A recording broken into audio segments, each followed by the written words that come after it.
Ao vivo, meio-dia, 20 minutos, já ligamos direto aqui, quem tá pela live já entrou direto aqui, não teve a página de espera, que eu tava fazendo os últimos ajustes aqui pra gente falar de imposto de renda. Por que eu tava fazendo os últimos ajustes agora? Porque eu tava aprendendo mais um pouquinho no intervalo, porque tem novidades para agora, nessa declaração que começa no dia 15, e tem novidade para a declaração do ano que vem apenas. Então, a tabela, por exemplo, vai ficar para o ano que vem. A questão dos investidores de bolsa vai ficar para esse ano. Mas não sou eu que vou explicar isso, porque eu ainda estou aprendendo. Quem vai explicar isso é o especialista na área, contador da BB Conte aqui de Criciúma, Jonas Borges. Muito boa tarde. Prazer te receber mais uma vez. Boa tarde, Arthur. Boa tarde a todos os ouvintes. Realmente é um prazer e uma satisfação estar aqui com vocês e poder compartilhar um pouco mais aí sobre o imposto de renda, né? Que sempre tem todo ano tem as dúvidas e tudo mais, e a cada ano, querendo ou não, o programa vem avançando aí também e tomando cada vez mais pessoas nas garras do leão, vamos dizer assim, né? Até por conta da tabela aqui, como você bem colocou ali, né? Nós temos duas situações aí que a gente tem que aprender, as pessoas têm que ficar muito atentas, né? Acabou de sair agora uma correção da tabela do imposto de renda, que enfim, né, Arthur, depois aí de praticamente 8 anos ali, desde 2015, a tabela sem nenhum ajuste, vai ter um ajuste agora leve, mas pelo menos já é um primeiro passo. Então agora em 2023, a partir de maio, vai ter uma nova tabela do imposto de renda. Certo. Isso significa que a partir de 2024, na declaração do ano que vem, vamos ter mudanças aí. Possivelmente algumas pessoas que hoje são obrigadas a declarar, no ano que vem, talvez por conta dessa situação desse reajuste da tabela, talvez não vai ser necessário mais declarar. Então já é por conta desse reajuste. Agora, a declaração desse ano, como é ano calendário 2022, aí sim a gente teve uma alteração principal ali que a gente vai destacar aqui, que é justamente a questão dos investidores em ações. Certo. Vamos começar então explicando, que é algo que tu estava me explicando aqui, eu até fiquei meio confuso ontem lendo a notícia, que declara quem recebe 2.300 por mês.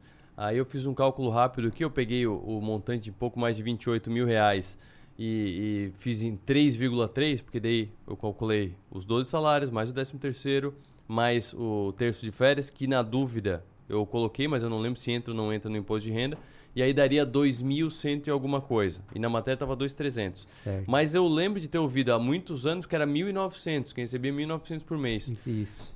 Qual dos números que está certo? Então, a tabela do imposto de renda, ela parte de R$ 1.907 ali. A partir dali já começa a ter a incidência do imposto de renda. Tá. Não necessariamente que a pessoa A pessoa pode, por exemplo, ter trabalhado 2 meses no ano e ter recebido 20 mil reais. 10 mil no mês, 10 mil no outro. Ou seja, ela pagou o imposto de renda. Sim. Mas o fato gerador para fazer a declaração anual do imposto de renda, que seria, no caso, os 28 mil, que é preciso, ela não atingiu. Mas, como ela pagou o imposto de renda nesses 2 meses que ela trabalhou, até inclusive se ela fizer a declaração, possivelmente não, ela vai receber efetivamente todo o valor que foi pago, porque no ano, ela, no caso, teria no ajuste anual, ela vai ter essa restituição.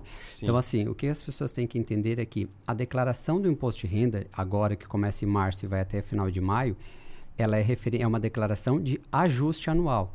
Então, assim, ela vai fazer um ajuste, sendo que as pessoas que pagaram a maior vão receber uma restituição e as pessoas que pagaram a menor, estas vão ter que fazer uma contribuição a mais ali para poder pagar e ficar equivalente às demais, à tabela. Então, assim, só que a tabela mensal é um parâmetro, né? Porque a Receita Federal estabelece isso como um parâmetro até para recolhimento já antecipado do imposto. Sim.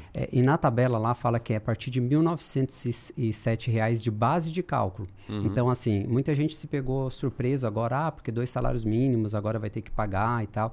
Na verdade, não é bem assim, porque 2 salários mínimos, se você fizer as contas e descontar o INSS, que o INSS desconta também da base de cálculo do imposto de renda, Sim. não vai atingir os R$ 1.907. Então, a pessoa nessa situação, ela não vai pagar imposto. Então, ela pode até ter um rendimento bruto, só que, na verdade, para efeito do imposto de renda, é descontado o INSS. Sim. Então, é uma situação aí que pegou muita gente de surpresa. Então, assim, se olhar grosso modo, o rendimento bruto é uma coisa, mas pelo rendimento líquido ela não vai ter que pagar o imposto. Ainda que ela tivesse que eventualmente pagar por conta, às vezes, de uma situação de uma hora extra, uma comissão, Ela tem que ver a regra de obrigatoriedade anual.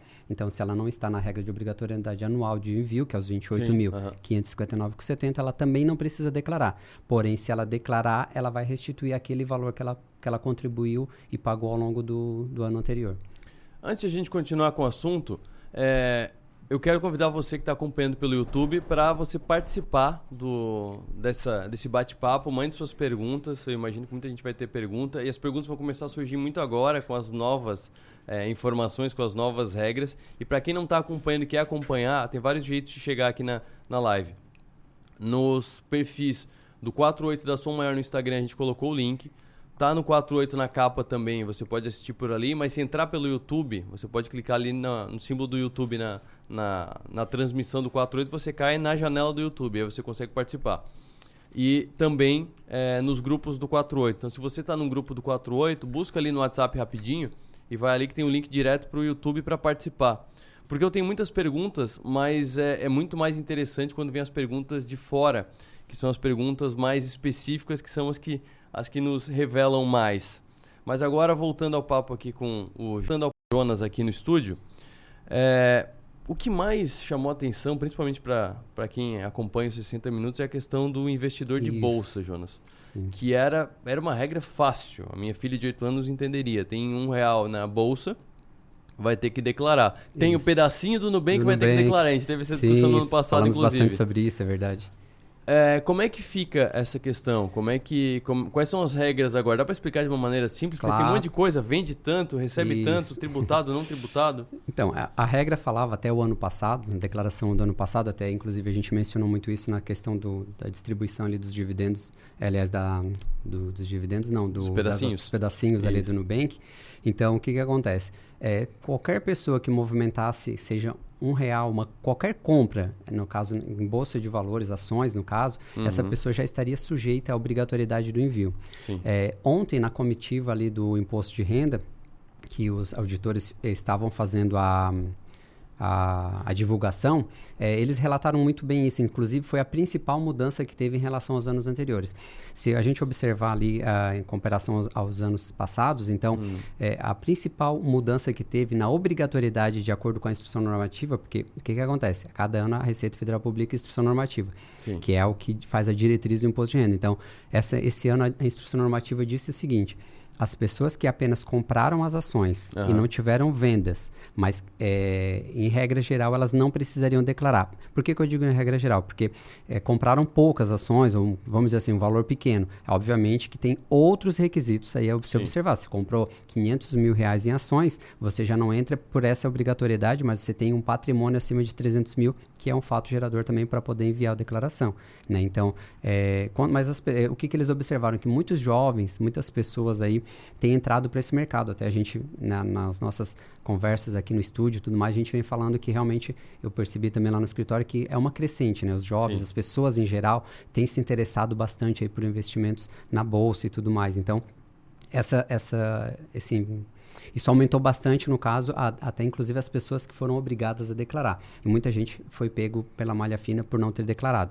Esse ano, então, é o seguinte: você só vai precisar declarar se você fez uma venda superior a 40 mil no ano. Tipo assim, ao longo do ano, né, suas vendas... não é uma venda, não né? é uma venda, só um acumulado.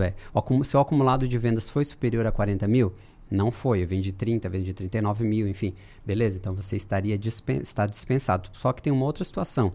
É aquela situação de que a pessoa que recebeu lucro e teve que pagar o imposto, até porque é um controle à parte, né? Porque quem trabalha com ações também tem que entender que tem o pagamento do imposto já no mês seguinte, se passar ali dos 20 mil de venda, essa pessoa também tem que declarar. Então, eu vendi 39 mil e não tive lucro, não precisa declarar. Eu vendi 25 mil e eu tive um lucro, ainda que seja menor que seja, que eu paguei R$10 de imposto, eu vou ser obrigado a declarar, porque daí o fato gerador ou é os 40 mil, então assim, eu me encaixo na regra dos 40 mil, ou de venda, né? Sim. Ou eu me encaixo na regra de pagamento do imposto. Eu paguei imposto para o ganho de capital, para o ganho líquido ali no caso da venda, então obviamente eu tenho que pagar também. Nesse cálculo do lucro, tem muita gente que fica com essa dúvida, porque eu compro, e a gente está falando de pequenos investidores, daí faz diferença. Eu pago, antes era R$20, hoje está R$5.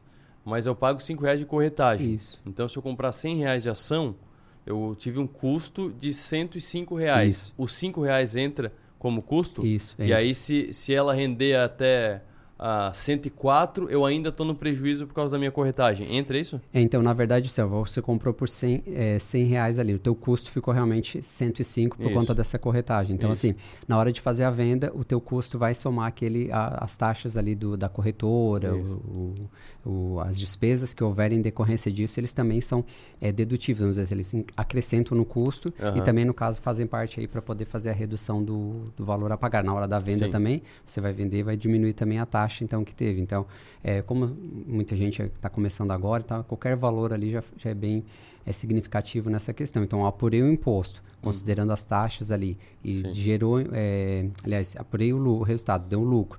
E nessa situação eu fui obrigado a pagar um imposto, então obrigatoriamente eu também tenho que declarar.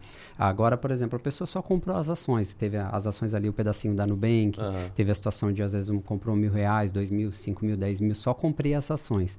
E agora, eu tenho que declarar? Esse ano não. Porque, por incrível que pareça, foi a principal mudança, na verdade, porque até então a movimentação na bolsa já era obrigado, seja compra ou venda. Agora não. Agora é somente a venda acima de 40 mil ou se a pessoa pagou imposto referente a ganhos líquidos que teve com venda de ações. E é por movimento, não é por saldo, né? Porque, por exemplo, eu posso comprar, vender, comprar, vender, comprar, vender. Se essas vendas todas somarem 40 mil, eu tenho que declarar, né? Isso. Não é se eu terminei com 40 mil a menos do que eu comecei o ano. Não, é por operação de venda. Então, assim, começou dia 1º de janeiro de 2022 até 31 de dezembro de 2022. Somei tudo que tive ali. Vendi acima de 40 mil, opa, já tenho que declarar. Somei, deu 39 mil, não tive rendimento, não tive lucro, então eu não preciso declarar. Então, mas eu somei, deu 20 mil, 25 mil, eu preciso declarar porque se eu tive lucro. Então, daí tem essas duas situações aí que foram as mudanças, que já, querendo ou não, já vai facilitar bastante aí, porque foi uma observação, inclusive, por parte da Receita Federal, por conta dessa questão. Eles falaram que muita gente, cerca de, se eu não me engano, era 80%, mas, enfim, posso estar errado aqui, mas eles falaram que muita gente, realmente, uma grande maioria, estava investindo com poucos valores, vocês só compravam e tal. Então, vai diminuir bastante essa demanda aí de pessoas que estavam na obrigatoriedade. Mas, eu vou dizer uma coisa para vocês também. A Receita Federal ela espera receber mais de 38 milhões de declarações, né? O que vem estourando recordes nesses últimos anos aí por conta dessa situação da tabela, né? Porque, volto a dizer, a tabela desse ano agora que foi ajustada somente em 2024. Isso. Então, a gente está falando de 2022 ainda, então a gente vai trabalhar com a tabela anterior àquela defasada lá desde 2015. Então, obrigatoriamente, muita gente está sendo tem que fazer a declaração esse ano e por conta disso a expectativa é de 38 a 39 milhões e meio de declarações. Isso dá o quê? 20% da praticamente população? Da população, exatamente. População. Eu estava vendo um dado, eu não sei se eu tenho a matéria aberta aqui, mas a gente tem de pessoas ocupadas. Deixa eu ver se eu acho aqui. Achei. Não, aqui é inadimplentes, calma. IBGE, população ocupada, achei. 99,37 milhões. Tem 100 milhões de pessoas ocupadas. Ocupadas são pessoas que trabalham. Então, se fizer 1 para 1, dá 40%. 40%. Então, é um quarto praticamente da população ativa, vamos dizer assim. Num quarto, não. Um terço? Mais de um terço. Mais de um terço, porque nós estamos falando. Não, tá certo. Mais de um terço por conta da questão de ser praticamente quase 40 milhões. 38 a 39 milhões de declarações. Eu acredito nisso porque o ano passado a própria Receita surpreendeu com o número de declarações enviadas. E esse ano eles já botaram um número maior aí de expectativa, porque sabe aí que como a tabela está defasada e as pessoas estão sendo obrigadas a declarar, embora muita gente agora não vai ser preciso por conta dessa situação. Sim. Porém, às vezes não compraram, não venderam as ações, ou compraram e venderam as ações que estão na regra de isenção, mas porque por outros motivos são obrigados a declarar também. Agora vamos aprofundar um pouco mais, que quem já está há alguns anos já deve ter ouvido falar e deve ter a mesma dúvida que eu. Eu não sei o que eu tenho de lucro e prejuízo, porque eu não sei, por exemplo, se essa regra é para a mesma ação, mesmo ativo no caso, ou é para a minha carteira inteira. E tem uma questão de compensar lucro com prejuízo, que pode ser para a vida toda, que é o que se fala no mercado. Como é que entra isso? Porque é uma regra nova, vai puxar desde o anterior? É só durante o ano? Como é que faz? Então, essa regra, na verdade, é válida para o ano calendário 2022. Então, assim, o importante é sempre quem trabalha com as ações ter um controle bem rigoroso. Tem alguns aplicativos aí que trabalham com essa parte de fazer um controle, ajudar, né, o investidor a ter esse controle, porque de fato é praticamente uma contabilidade, tem que ser feito ali um controle, porque é você que vai determinar o imposto que vai pagar. Obviamente que durante a tua compra, a tua venda ali, principalmente na venda, tem o percentualzinho pequenininho lá de imposto retido. Tem. Que é, digamos, o dedo duro lá para a Receita Federal, né? Que as corretoras são obrigadas a informar isso para a Receita Federal também. Contudo, as pessoas têm que ter um controle porque é de responsabilidade dela fazer esse acompanhamento, ou seja, eu comprei, eu vendi, eu tive essas questões das despesas ali, das taxas da corretagem, então tudo isso é importante ter esse controle rigoroso porque na hora de fazer a declaração é preciso passar essas informações para o contador ou você mesmo que vai fazer a sua declaração tem que ter isso bem detalhado, porque as regras que aqui se aplicam, por exemplo, até 20 mil é isento, então a pessoa tem que ter um controle. Às vezes, se ela não tiver um controle, vamos dizer que por causa às vezes de R$1, se ela vendeu 20 mil ações, 20 mil reais em ações, perdão, e mais R$1 a mais ali, ela já está numa regra de obrigatoriedade de pagar o imposto daquilo ali, sendo que poderia estar na isenção se ela tivesse vendido abaixo. Então, é importante ter esse controle à parte, assim, só que essas mudanças agora são relativas a 2022. Então, é declaração de 2023, declaração no calendário 2022. Então, tem a partir de 2022 já vai ter essa situação dos 40 mil ali de isenção, vamos dizer assim. Sim, não, mas é questão do lucro, porque é 40 mil de isenção se não tiver lucro, né? Porque assim, a partir do momento que você tem lucro, você tem que pagar o imposto. Você só não vai pagar o imposto se o seu lucro for, no caso, naquela regra dos 20 mil por mês, né? Então, tipo assim, você vendeu menos de 20 mil, no caso, aliás, vendeu abaixo de 20 mil num determinado mês e obteve um lucro. Então, ali, aquele lucro ele é isento. Então, você não precisaria... Porque aqui ele fala que só é para declarar quem vai pagar o DARF, quem tem que pagar um imposto referente a um lucro que obteve. Então, nessa situação, não precisa declarar. Nossa, é confuso. É confuso mesmo. Porque, tipo ali, ó, com apuração de ganhos capitais líquidos sujeitos à incidência do imposto. Tá. Então, assim, essa situação de, por exemplo, eu vendi 10 mil de ações e eu tive um lucro de R$1.000, que é um lucro bom. Sim. Então, assim, eu tive R$1.000, eu teria que pagar R$150. Só que eu não vou pagar esses R$150, que é 15% do meu lucro, porque eu vendi abaixo de 10 mil. Aliás, abaixo de 20 mil. Isso. Sim. Então, assim, eu não estou... Aqui diz que é somente sujeito a apuração de ganhos líquidos sujeitos à incidência do imposto. Ou seja, nesse caso não tem imposto, porque eu estou numa regra de isenção. Então... Então eu tive o lucro, mas não entra na... Eu tenho que ter um lucro cujo qual eu pago imposto. Ou seja, daí já é aquelas regras já fora a parte até mesmo da própria declaração diretamente agora no ajuste, que é as regras que tem que ser observado pelos investidores dos 20 mil ali principalmente, que é os da isenção, né? Então, eu vendi abaixo de 20 mil num determinado mês, obtive um lucro. No outro mês, eu vendi abaixo dos 20 mil, eu obtive um lucro. Só que sim, se eu vender sempre abaixo dos 20 mil, mas que no somatório eu passar 40 mil, eu tenho que declarar. Mas se eu vendi abaixo de 20 mil e no somatório eu não passar os 40 mil no ano, aí eu não preciso declarar.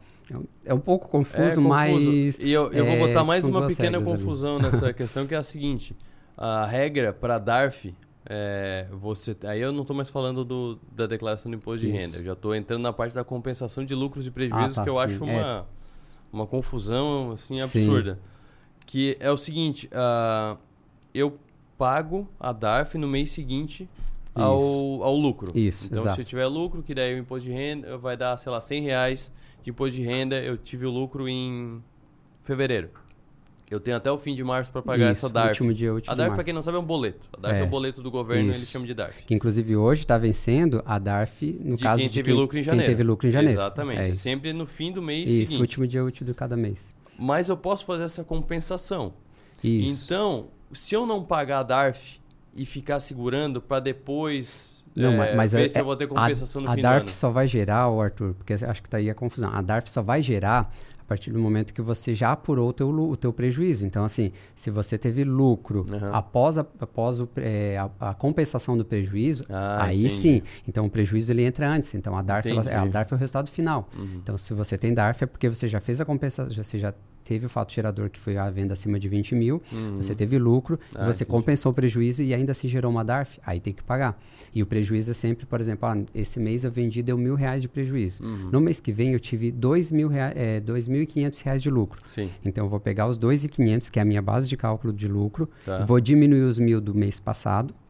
E vai sobrar 1.500. Pode ser um 1.000 de 2 anos atrás também? Pode ser também, desde que eu tenha um controle disso, né? E todos os anos eu faço isso, todos os meses eu faço esse controle e informo isso também na declaração, eu faço a compensação desse prejuízo e apuro vai ter uma nova base de cálculo, dos 2.500 de lucro, tirando R$1.000 de prejuízo que supostamente eu tive, eu vou sobrar 1.500, eu vou pagar o DARF sobre os 1.500, então o DARF é o resultado final. Sim. Então, depois que ele está pronto ali, ele já entende-se que houve a compensação do prejuízo.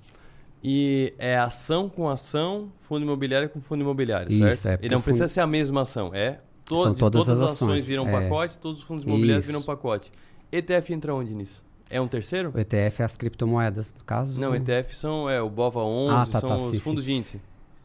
Essa parte aí, daí, no caso, tem uma particularidade que também, que eles não entram na regra de obrigatoriedade porque eles são praticamente quase igual ao day trade ali, no caso. Isso, então, eles não entram na regra. Então, daí, no caso, eles não têm esse fator de redução ali. Então, não tem nem compensação de imposto porque ela é imediatista, né? Então, tem essa questão de uma particularidadezinha ali de até a alíquota, se não me engano, é 20% ali do ganho.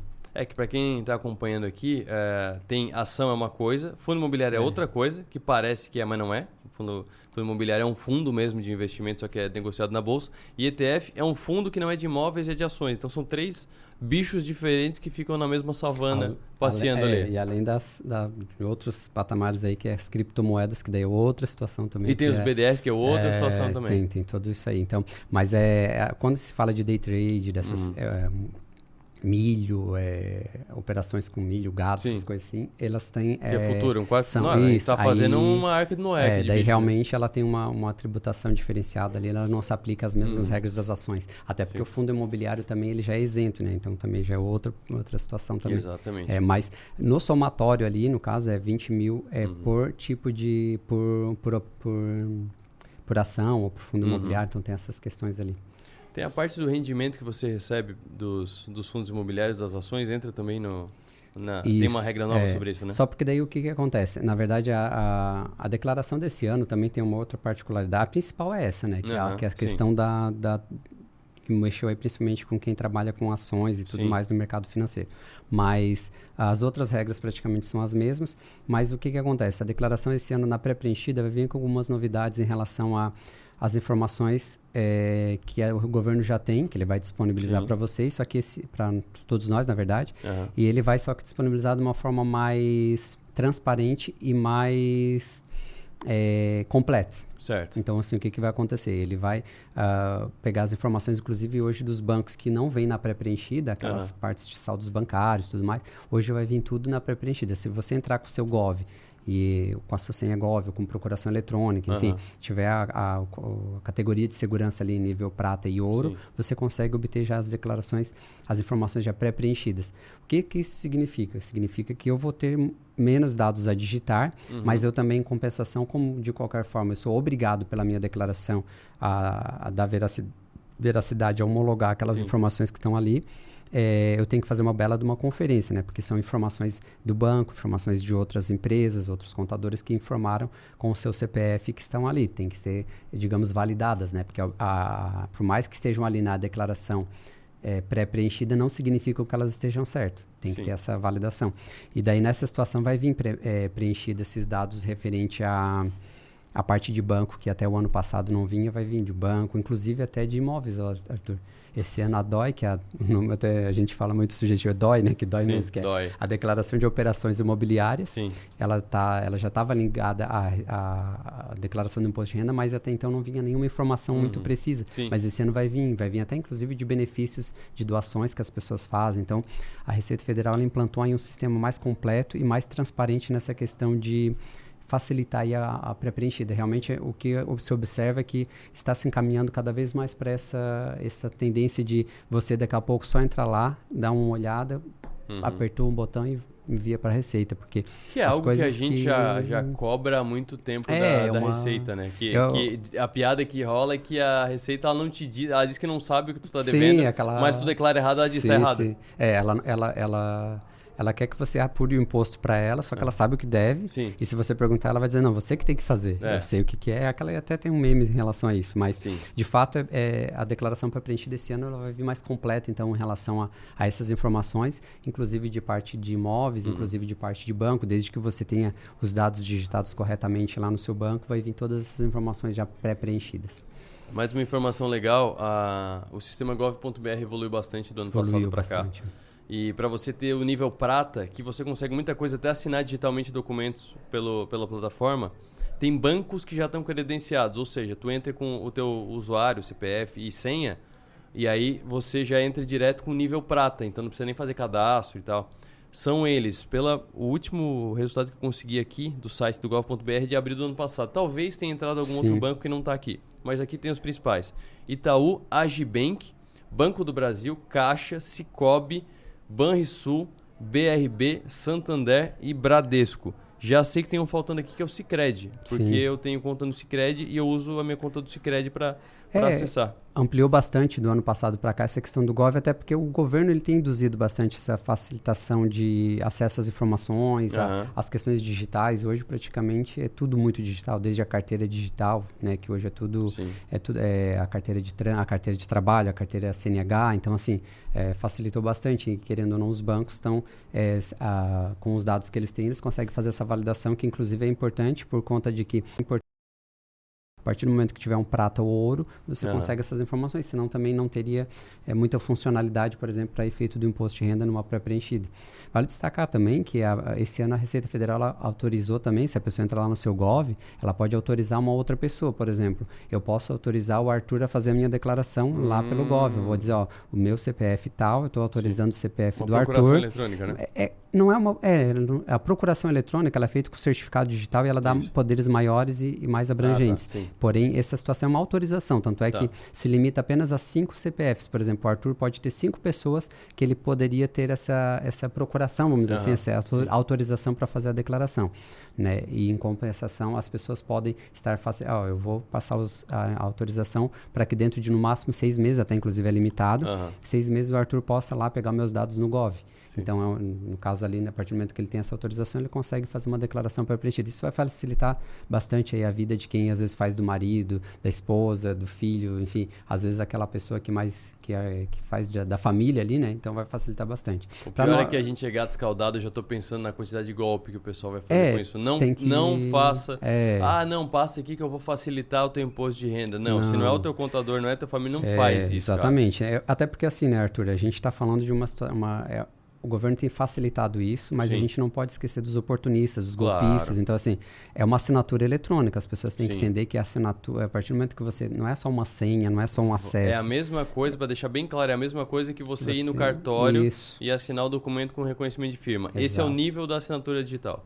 Isso aí é importante porque as pessoas podem usar aqueles dados ali, porque a partir do momento que elas têm acesso ao seu Gov, que é uma informação pessoal e intransferível, ela vai ter acesso a muitas outras informações, muitos dados seus. Inclusive, daí isso pode gerar problema aí a partir do momento que cai na mão de uma pessoa errada. Então, tem que tomar muita atenção em relação a isso, bem lembrado. Tem uma outra questão também, que eu já tinha anotado aqui, que é a seguinte. O que configura? O patrimônio é de 300 mil reais? 300 mil reais, ainda continua. O que configura?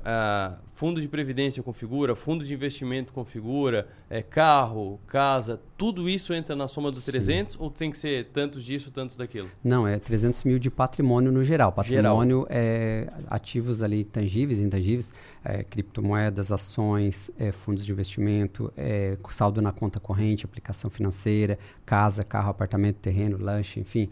Tudo que a pessoa estiver no nome dela, se somados todos esses valores for superior a 300 mil reais, ela tem que fazer a declaração do imposto de renda. Né? Tipo, tem um apartamento que é 200 mil, um carro de 50 mil, já 250 mil, mas eu tenho lá no meu banco 70 mil reais, por exemplo, de poupança, aplicação ou fundos de investimento, enfim. Já deu 320 mil reais, eu sou obrigado a declarar por conta dessa obrigatoriedade que está ali no item na instrução normativa de envio. Sim, e lembrando, ação de empresa não listada. O que é ação de empresa não listada? Se você tem uma padariazinha, que o CPF o CNPJ está no seu nome, Isso. e ela tem um... Como é que é o nome? Capital social. Isso. Capital social de 100 mil reais, de 10 mil reais, de 20 mil reais, 50 mil reais, e 50 mil reais também é do seu patrimônio também. Conta inclusive as cotas de capital que a pessoa tem de ações, Sim. não só na Bolsa, mas também de capital social das empresas, né? Empresas limitadas, microempresas. Capital enfim. social de cooperativa, porque quando você tem uma conta numa cooperativa, também vai acumulando. Conta também. Também entra, tanto é que na cooperativa eles vão te dar um informe de rendimentos, daí vai estar lá destacado saldo em conta corrente, saldo em cota capital, geralmente eles botam, né? Sim. E esse saldo da cota capital é lançado como patrimônio também lá nos seus bens e direitos. Então, tudo isso soma. Então, assim, tudo que estiver relacionado, 300 mil reais, como é um número que também não se atualiza, que está há muitos anos já nesse número, então, automaticamente, as pessoas às vezes até têm que declarar por conta disso. Às vezes mas eu recebi uma doação, de uma herança, por exemplo, de um apartamento, um terreno, alguma coisa que somado com meus outros patrimônios passa a ser 300 mil reais.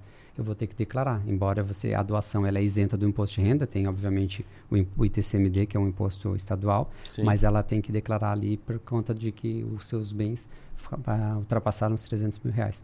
É aquela velha história, né? A Receita Federal ela sempre vai comparar o seu patrimônio com a sua receita. Então, esse é o equilíbrio. A Receita Federal vai ver o equilíbrio. Se tu teve um patrimônio condizente com a tua receita, beleza. Se o teu patrimônio evoluiu e a tua receita não, opa, por que aconteceu isso? Tem alguma dívida? Tem alguma doação? Tem alguma justificativa? Caso contrário, ela já fica sujeita a uma incidência de fiscalização porque está havendo alguma omissão de receita, vamos dizer assim, né? Porque a pessoa está tendo patrimônio e não está tendo aí uma renda correspondente, né? Então, esse é o principal cheque da Receita Federal. E para fechar, como a Alice Porto, a contadora da Bolsa, acho que a maior celebridade da contabilidade brasileira é a Alice Porto, ela sempre fala, a Receita, ela só vê as cachaças, não vê os tombos. Ela sempre fala isso. Ela sabe tudo que tu tem, tudo que tu ganhou, mas os prejuízos ela não olha, então você tem que compensar. As despesas de educação dos filhos ela não olha, tem que ir lá e colocar na declaração. As despesas médicas não olha, tem que colocar na declaração. Então ela vai te apresentar na pré-preenchida as tuas cachaças todas. Tu tem que ir lá e dizer, não, mas aqui eu gastei aqui eu gastei ali e tal. A declaração pré-preenchida ela vem para facilitar, só que também não podemos entender que ela está 100% correta. É bom sempre dar uma olhada, porque às vezes você tem uma nota que, por exemplo, vai que outra empresa lá, a clínica não lançou, o contador não lançou, a empresa não lançou. Então, eu tenho um documento hábil, posso lançar na minha declaração. Eu posso tirar ou colocar as informações ali como eu tiver de acordo com os documentos que são idôneos. Até, inclusive, ali você pode observar se tem alguém usando o seu CPF ou não também, que vai facilitar bastante essa questão também. Arthur, só vale destacar também a questão da educação, né? Por exemplo, ela tem um limite que ainda continua o mesmo, que é 3 mil e pouco. Então, a pessoa aí pagou 12, 13, 20 mil reais de gastos. 3 mil reais a 250 por mês. Por dependente, né? Ou por titular. Então, assim, eu gastei lá 20 mil reais na escola da minha filha, por exemplo, eu não vou... Gastando 20 ou gastando 100, a minha dedução vai ser os 3.500 reais, que é o limite. Então, é uma pena isso, que também é aquela situação... Isso vai atualizar em maio? Para a tabela do ano que vem? Na verdade, isso aí é feito pela... É uma legislação, no caso, que é feita, mas essa agora é só a tabela que eles estão atualizando, que daí vai... Isso aí é outra situação, eles teriam que atualizar as regras aí, no caso, referente à dedução do imposto. Daí ali eles teriam que colocar, tipo, pode agora, o limite é 10 mil reais, por exemplo, não é ilimitado também, porque dependendo da escola vai pagar uma fortuna, a faculdade, enfim, às vezes uma faculdade de medicina, é um absurdo, e a pessoa está ali pagando... Faculdade de medicina em às um vezes mês os pais estão pagando, os pais estão pagando pagando ali faculdade, é uma pena, porque estão pagando ali horrores, então vão poder reduzir só 3.500 praticamente, por 3.250 na verdade, por dependente. Então, são outros pontos aí a melhorar no imposto de renda, mas vamos dizer assim, se a gente já teve uma tabela atualizada, já é um grande sinal aí, esperamos que tenha mudanças aí pela frente, né, para facilitar um pouco as nossas vidas. Jonas, obrigado pela participação mais uma vez aqui no programa. Prazer estar aqui com vocês, fico à disposição. E com essa conversa a gente encerra mais esse bloco dos 60 minutos. Se você tiver mais dúvidas, pode deixar no comentário do vídeo que a gente está fazendo agora, essa live. Pode mandar pro meu Instagram, que é o Arthur Lessa, tem o O na frente, porque tinha um outro Arthur Lessa lá no Ceará que já tinha pego o nome.